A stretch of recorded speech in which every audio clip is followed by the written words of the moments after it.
Barakah membawakan pengembaraan berkisahkan secara para nabi dan rasul dalam rancangan Jejak Rasul. Selamat menonton.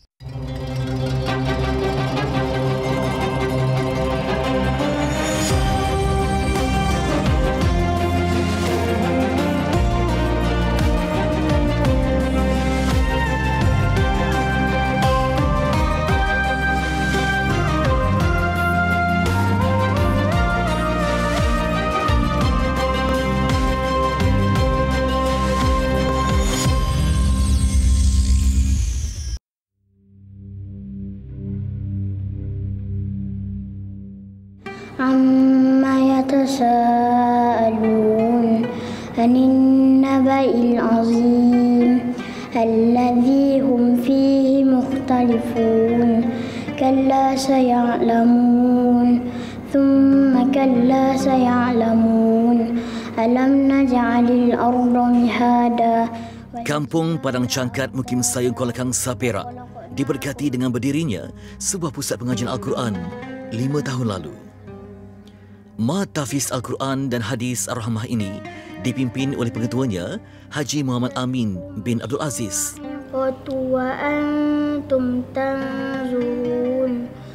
Melepasi usia persaraan, hidupnya sebati dalam bidang pendidikan yang telah diceburi hampir 50 tahun. Mengajar Al-Quran memberi kepuasan ibadah yang tidak terhingga buat dirinya.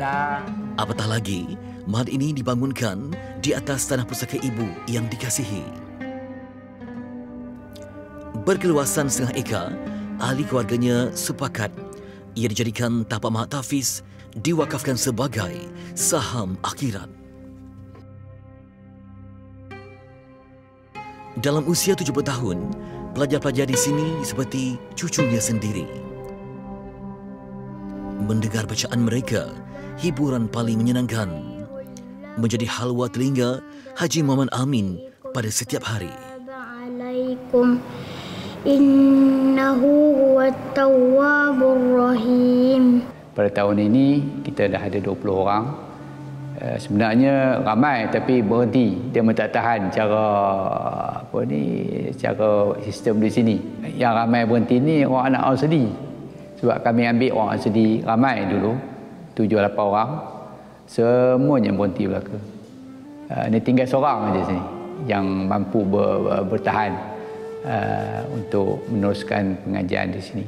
Allahu yastahzi'u bihim wa yamudu. Allahu yastahzi'u bihim. Berusia 15 tahun, Muhammad Al-Mahi bin Syahrul, pelajar suku Temiar dari Sungai Siput Perak, memegang nasihat gurunya. Dia percaya kemampuannya membaca dan menghayati Al-Quran dengan baik akan membuka pintu-pintu ilmu yang lain. Alhamdulillah, mudah-mudahan dia itu akan diberikan semangat oleh Allah SWT untuk meneruskan pengajian di sini, kerana maknya, keluarganya memang berhajat sangat. Dia tu bijak dalam ataupun pandai ataupun boleh membaca Al-Quran dengan baik. Memperjuangkan pendidikan Al-Quran menjadi dugaan apabila kebanyakan waris pelajarnya tidak berkemampuan. Ibu bapa saya banyak bertanya berapa yurannya, banyak mana, bila nak bayar. Saya kata terpulang berapa nak diberi, ikhlas mengikut ikhlas. Kalau ikhlas, tuan-tuan ikhlas, insya-Allah anak-anak tu akan ikhlas dia belajar, dan kita mudah kita mengajar orang yang ikhlas. Amma yatasaalun 'anil naba'il 'azim alladhi hum fihi mukhtalifun kalla saya'lamun. Sejak penghujung tahun 2021 lalu, beginilah suasana di dataran hadapan Ma'had Tahfiz Ibn Sina di Taman Kenari, Kulim, Kedah. Ia bermula secara kecil-kecilan menerima amanah melupus atau memurnikan naskah-naskah Al-Quran rosak dari orang ramai. Namun akhirnya, Ma'had Tahfiz Ibn Sina bersama Ma'had Tahfiz Negeri Kedah yang lain terpanggil untuk memainkan peranan yang lebih besar.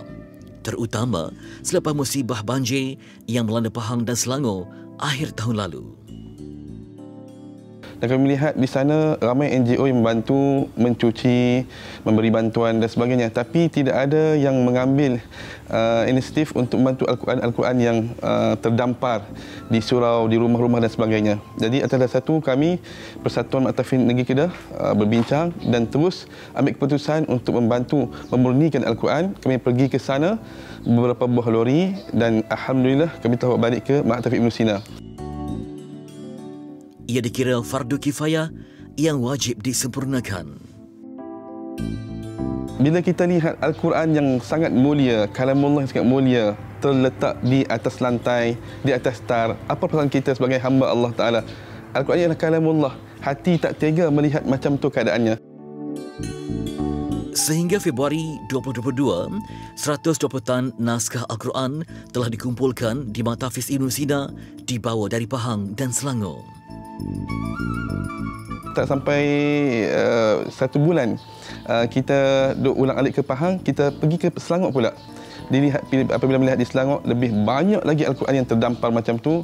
Jadi kami buat keputusan untuk mengambil separuh daripada Al-Quran yang terdampar, yang banjir baru-baru ni di Selangor, kami bawa ke Ibn Sina dengan trailer dan beberapa buah lori, alhamdulillah.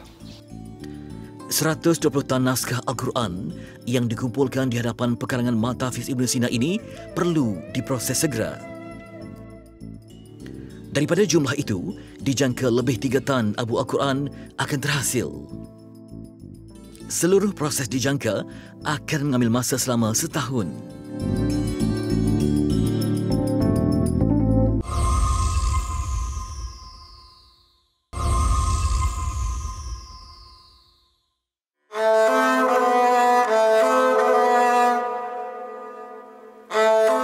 Selain para pelajar Mak Tahfiz Ibn Sina Kulim ini, 12 buah Mak Tahfiz kita daerah ini turut menggilirkan pelajar mereka membantu di pusat pemprosesan ini.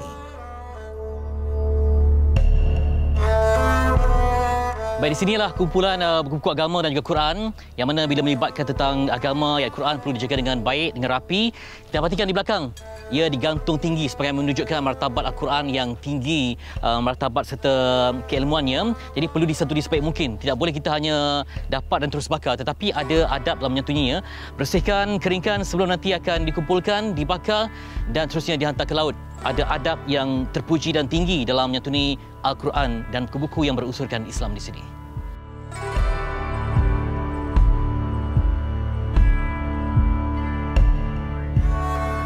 Relau yang dibina untuk tujuan pembakaran ini beroperasi setiap hari, memproses 120 tan kertas dengan tenaga kerja serta kemudahan relau yang sedia ada ternyata memakan masa yang lama.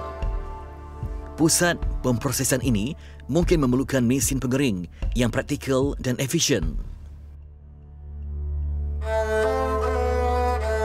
Perancangan kami akan membina sebuah relau yang lebih besar, relau yang ketiga yang boleh bakar mungkin satu hari 1,5 tan. Jadi insya-Allah sedang dibina dan kita nak buat satu tempat proses abu Al-Quran. Jadi insya-Allah doakan supaya Allah permudahkan urusan ini dan lebih cepat lagi proses untuk kita nak murnikan Al-Quran tersebut. Setiap teks ataupun bahasa Al-Quran yang dirupuskan dipastikan terbakar dengan sempurna bagi menjamin berat abu tidak melebihi 5% daripada berat asalnya. Pengendali hendaklah sentiasa menutup aurat, berada dalam keadaan suci dari hadas besar serta berwuduk. Abu yang terhasil hendaklah dipastikan tidak ditiup angin atau bersepah. Setelah selesai prosesnya, blok-blok abu ini sedia untuk dibawa ke laut.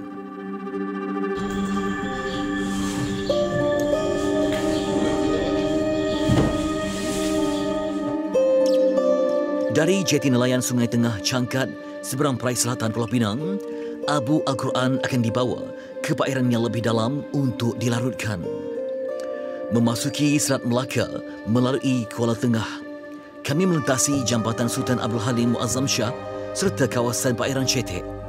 Melepasi Pulau Aman dan Pulau Gedung, lautnya lebih dalam.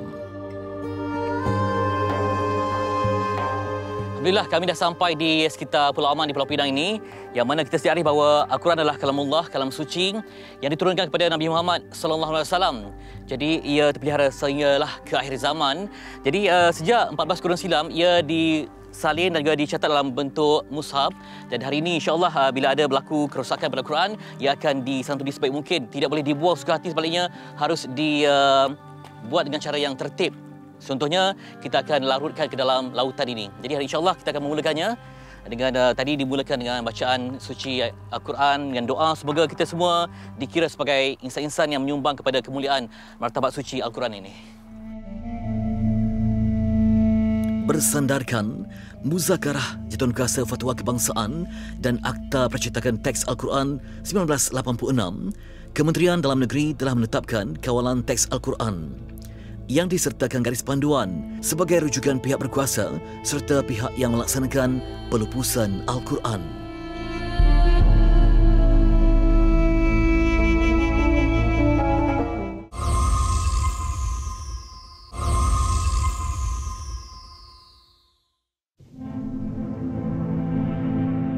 Masjid Al-Qahar Permatang Damar Laut Bayi Lepas Pulau Pinang menyimpan artifak yang amat berharga.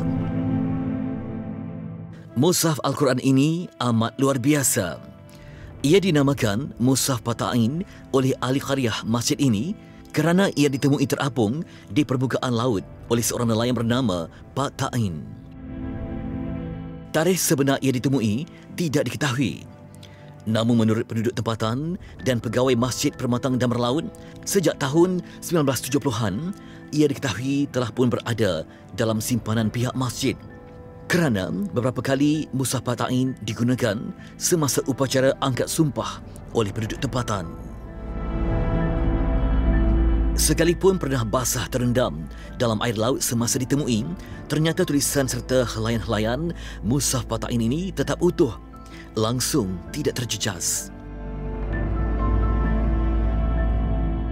Menggunakan dakwat hitam dan merah, yang paling pasti ialah mushaf ini ialah salinan tangan. Uniknya, pada setiap helaian mushaf ini terdapat dhabit atau catatan. Nama-nama ulama atau imam qiraat seperti Qalun, Hafs, Ad-Duri, Al-Kisai tercatat sebagai nota yang menjelaskan perbezaan ejaan dan sebutan kalimah tertentu menurut imam-imam qiraat. Besar kemungkinan pencatatnya adalah seorang yang mendalami pengajian Al-Quran berkaitan ilmu qiraat. Ilmu qiraat ialah kepelbagaian bentuk bacaan Al-Quran, sama ada yang disepakati maupun yang khilaf di kalangan alim ulama qiraat, dengan menisbahkan setiap bacaan itu kepada ulama yang meriwayatkannya. Seperti bidang fiqh yang bersandar kepada 4 imam mazhab mutabar. Dalam bidang qiraat, ia bersumberkan daripada riwayat 7 imam qiraat utama yang bersambung kepada Nabi Muhammad sallallahu alaihi wasallam. Betapa indahnya, betapa hebatnya Al-Quran ini boleh dibaca berbagai-bagai wajah qiraat. Di antaranya ulumul qiraat sab'ah ni boleh kita baca dia Imam Qalun An-Nafi', Warsh An-Nafi', Ibnu Katsir, Qambul, Bazzi, Khalaf, Khalat dan sebagainya.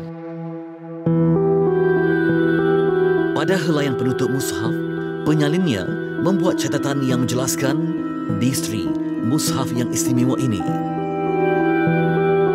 Penyalin bernama Abdul Rahim bin Muhammad, bermazhab Syafi'i. Beliau berasal dari Rawa di Sumatera Barat. Beliau tinggal di kota Zabid Hadramaut di Yaman. Abdul Rahim mencatat, mushaf ini selesai disalin sebelum zuhur pada hari Arafah 10 Zulhijjah 1103 Hijrah, iaitu bersamaan 23 hari bulan Ogos 1692 Masihi.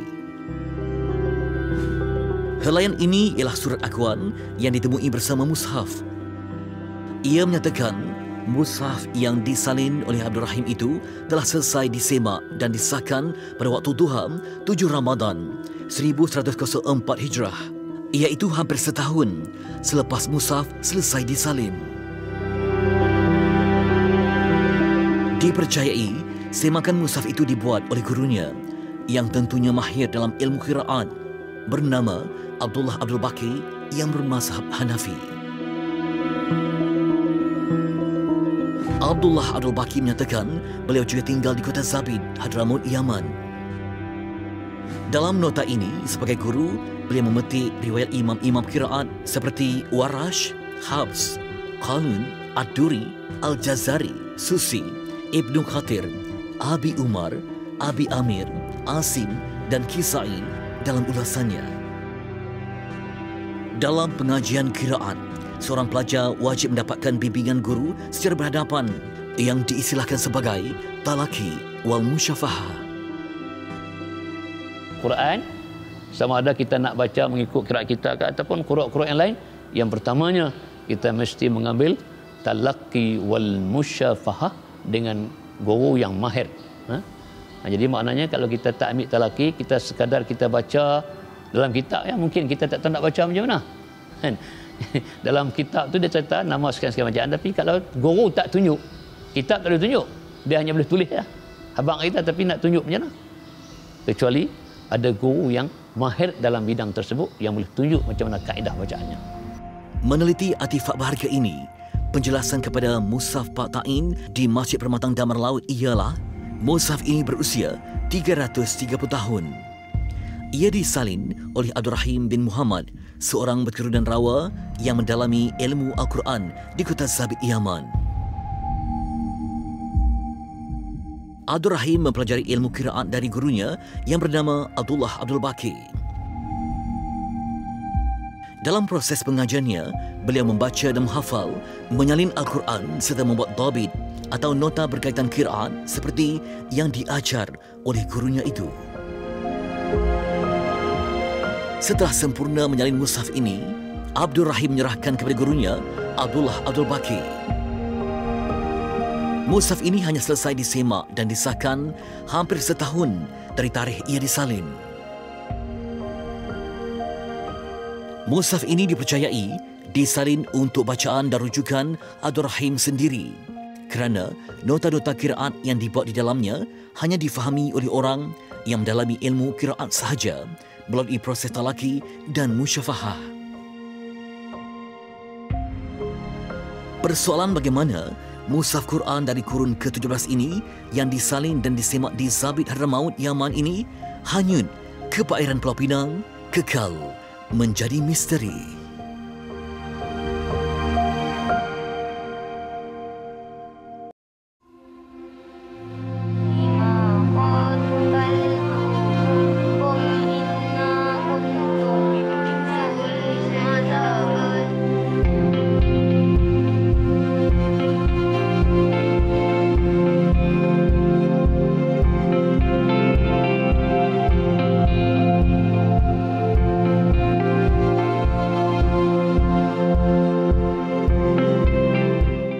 Kembara Jejak Rasul di tanah air merungkai pelbagai cerita perjuangan ulama dalam menyuburkan syiar Islam. Saya berkunjung ke sebuah institusi dikendalikan Yayasan Maghfirah. Di sini, generasi muda Muslim diajar mencintai kalam Allah dan seterusnya membangkitkan inspirasi menyambung legasi para ulama yang berjasa sejak zaman berzaman.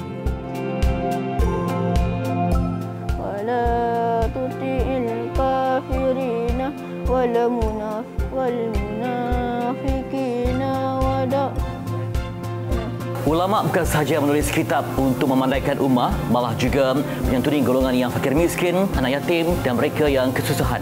Dan itulah yang dilakukan oleh Yayasan Maghfirah dalam usaha untuk menyahut seruan ulama dan membantu ummah di kala kesusahan. Sebaik-baik kamu adalah orang mempelajari Al-Quran dan mengajarkannya. Riwayat Al-Bukhari. Kelas sahabat Al-Quran Yayasan Maghfirah mempunyai 500 orang pelajar dengan 15 cawangan di seluruh negara. Okey, so di sini juga bukan sahaja anak-anak ada belajar mengaji, malah mereka juga ada dididik dengan siasat Islam agar sentiasa menjaga solat dan adab sebagai seorang anak.